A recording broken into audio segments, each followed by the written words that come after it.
Okay, unang-una po gusto kong magpasalamat sa dumadami pong basketball fans or followers po ng Paco Sports.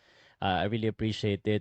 So anyway, today po ang pag-uusapan po natin, may mga updates ako sa inyo, pero ang pinaka-question of the day is kay Soto, kaya naman pala hindi makakapaglaro sa Gilas Pilipinas. Umano, parang ang naririnig natin because of his NBA dream. Bakit naman? Ang tanong ng mga tao, bakit naman? Okay naman maging, pwede mo naman gawin yung pagiging NBA while playing for Gilas Pilipinas. Explain ko po sa inyo. Tapos, alam ko marami mga basketball fans, mga critic, mga analyst na nagsasabi na ang Pilipinas, never talaga yan magiging world caliber type of team. When I say world caliber type of team, yung mga yung klase ng team na kayang sumabay sa US, sa mga European teams, sa Australia. Um, iisip ko lang bigla. I think, sooner than later, sa tingin ko pwede talaga eh. And this is an orthodox type of strategy, but I think it's already happening. I really think, hindi ko alam kung magigets niyo yung ibig sabihin ko, nasasabihin ng mga tao kasi Pilipino tayo sir, hindi naman tayo ganun kalalaki. Wait for this.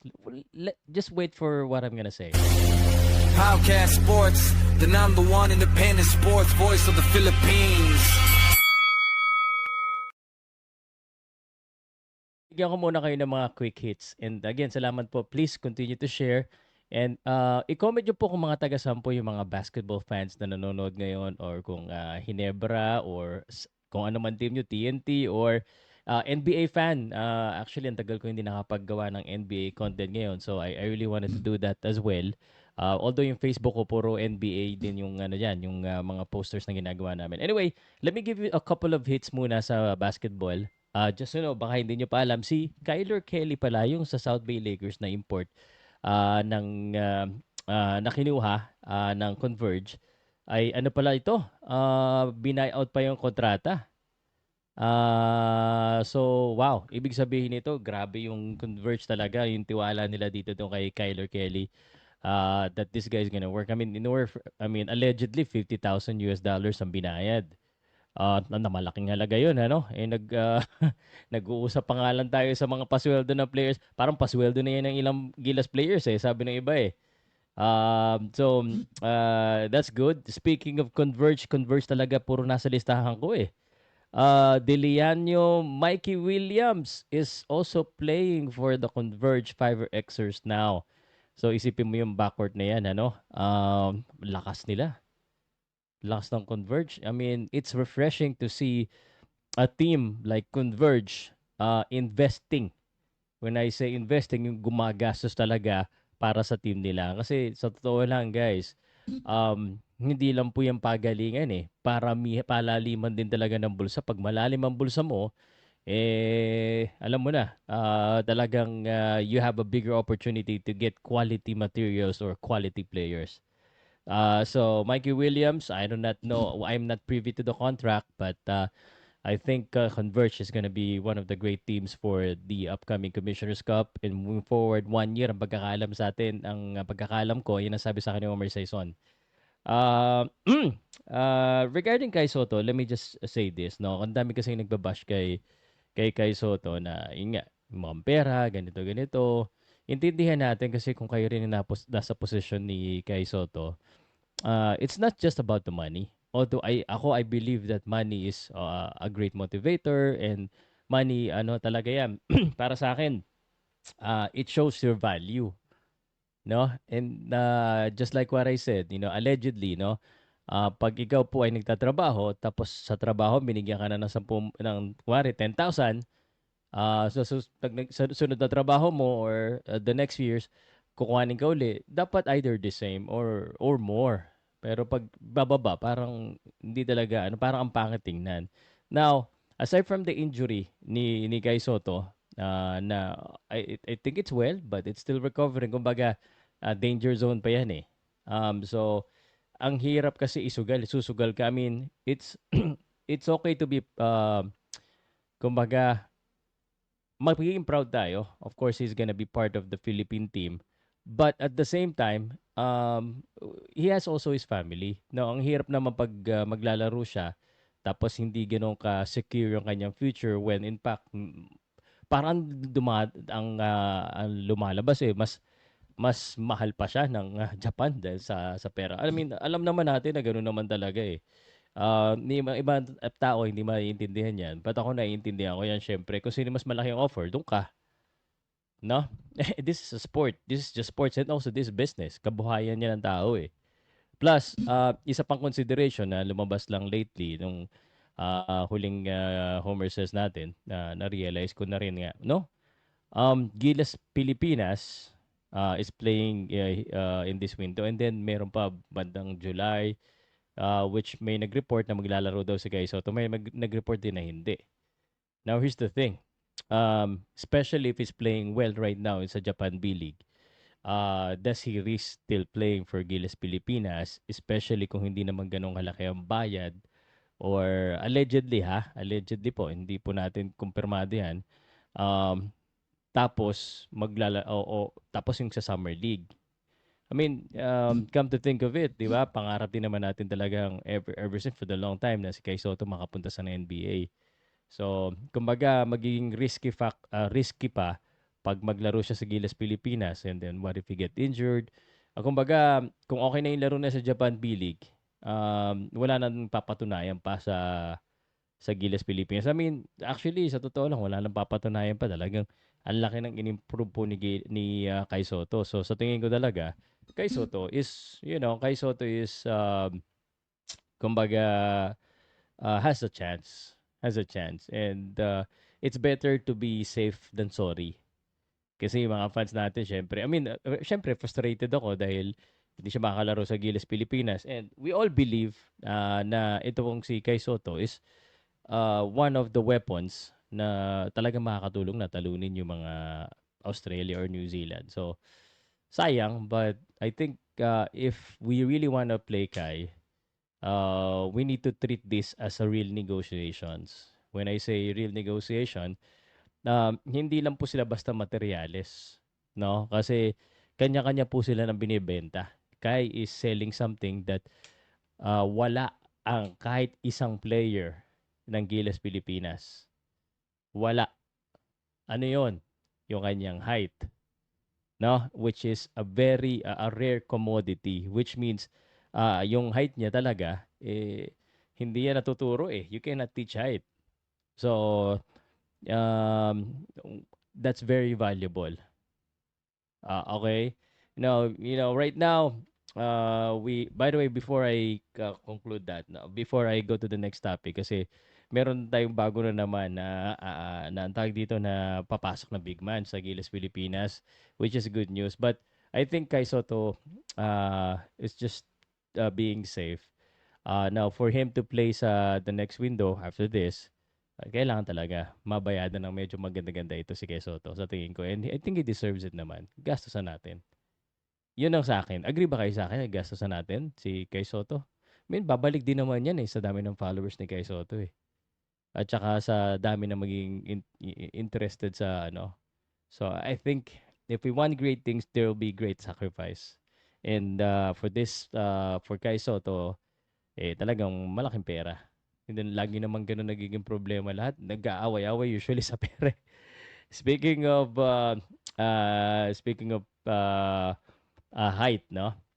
Kaka-announce lang kanina, hindi ko alam kung nakita nyo, just in case hindi nyo pa alam, yung Mike Phillips ng Lasal has now been granted, he has no restriction now. Kumbaga, he will be able to play for any FIBA-sanctioned basketball event, including this upcoming event, as a local.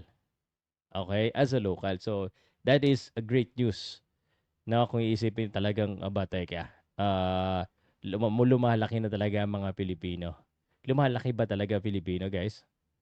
And this brings me to the last point. And let me know kung agree ka sa akin. It seems like kasi ang isa sa factor, not pinaka, siguro isa sa factor na sinasabi ng mga eksperto, ng mga fans, ng ibang commentators that yes, Gilas Pilipinas or Philippine team is good. We can dominate Asia, we can try, We can beat Japan, we can beat China, or even maybe, in some cases, Australia or New Zealand. Uh, but when it comes to the world stage, when it comes to, let's just say Australia, world stage, yung mga African, European, Americans, it's a different story because, kumbaga, yung materials na ginagamit nila doon, ibang klase na eh. Like, yung mga Victor Wembanyama na matatangkad, yung mga LeBron James, mga Anthony Edwards na, they're 6'8", but they move like guards. Parang unfair. No, naalala ko tuloy yung sinabi ni Coach Shengyao, 'di ba? Sabi niya unfair daw si Bolbol coming into the PBA and have the skill of a guard that can shoot outside, that can play inside, and that's 7'3".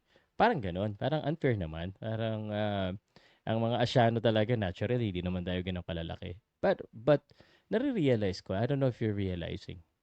Um the Philippine team, no, is really now for a while now, and I think in the future, tanggapin man natin o hindi, o agree ka man dito o hindi, uh, we have to realize that we can compete and we can also produce the same materials.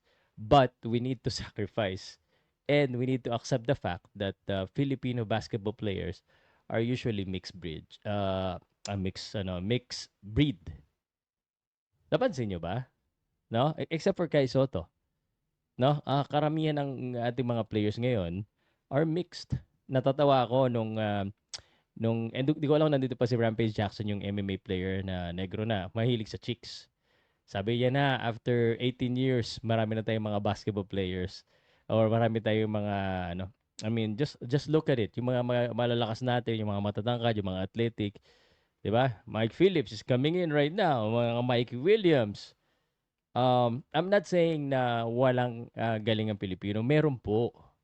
But the height, the athleticism, um, because of our mixed breed, hindi na tayo pwedeng magreklamo na ang Asyano mahina. Kasi nahaluan na tayo eh. I mean, not me. I wish. I wish. But nahaluan na tayo. I mean, sa PBA lang, sangkatutak na po yung mga uh, feel um, feel foreign players. So, I don't think it's gonna be that. Sabi nga nila, no?